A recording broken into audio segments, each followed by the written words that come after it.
ഒരു സന്യാസി അറിയില്ല എന്ന് പറഞ്ഞു. 20 കൊല്ലം പറഞ്ഞു. അപ്പം ഇദ്ദേഹത്തിൻ്റെ കയ്യിൽ എന്തോ ഉണ്ടെന്നും പറഞ്ഞ് 2-3 ശിഷ്യന്മാരിങ്ങനെ കൂടെ ചേർന്നു.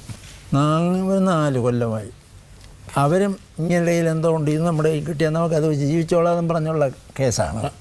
ഈ 4 കൊല്ലം കഴിഞ്ഞൊരു സുപ്രഭാതമായപ്പോൾ അദ്ദേഹം എണീറ്റ് പറഞ്ഞു, അറിഞ്ഞു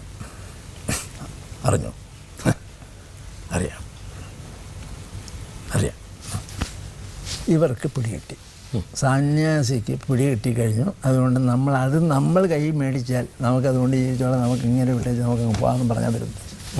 രാത്രിയായപ്പോൾ സന്യാസി ഉറങ്ങുമ്പോഴേ, സന്യാസി ഒന്ന് എണീക്കും. ഇവരുടെ കയ്യിൽ ഈ ഇരുമ്പ് വടിയുണ്ടല്ലോ, അതും ചില കടപ്പാരയൊക്കെ ഉണ്ട് കയ്യിൽ. അറിഞ്ഞു എന്ന് പറഞ്ഞത് എന്താണെന്ന് പറഞ്ഞാൽ കൊന്നുകളയും എന്ന് പറഞ്ഞു. അത് മാത്രം പറഞ്ഞാൽ മതി, ഞങ്ങൾ പൊക്കോളാമെന്ന്. അതിനിപ്പോൾ എന്തിനാ കത്തിയും കടാരയും ഒക്കെ വെച്ചിരിക്കണേ? അതിനെ അവിടെ വയ്ക്കൂ, അത് പറഞ്ഞാൽ പോരെ?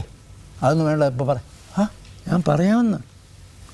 കത്തിയും കട എന്നിട്ടൊന്ന് കൂൾ ഡൗൺ ചെയ്യിപ്പിച്ച് ആ കത്തിയും കടാരയും എല്ലാം അവിടെ വെച്ചു ഇരിക്കാൻ പറഞ്ഞു. അപ്പം നീ ഇരിക്കൂ.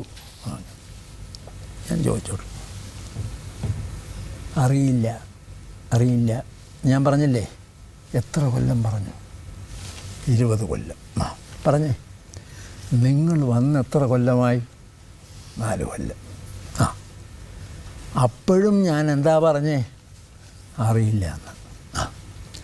ഇന്ന് രാവിലെ ഞാൻ പറഞ്ഞു, എന്താ പറഞ്ഞേ? അറിഞ്ഞു. പറഞ്ഞേ, അതെന്തോന്നല്ലേ നിങ്ങളറിയണ്ടേ? ഈ 24 കൊല്ലം അറിയില്ല എന്ന് പറഞ്ഞ് ശരിയാണെന്ന് ഇന്ന് രാവിലെ അറിഞ്ഞു. മനസ്സിലായില്ല?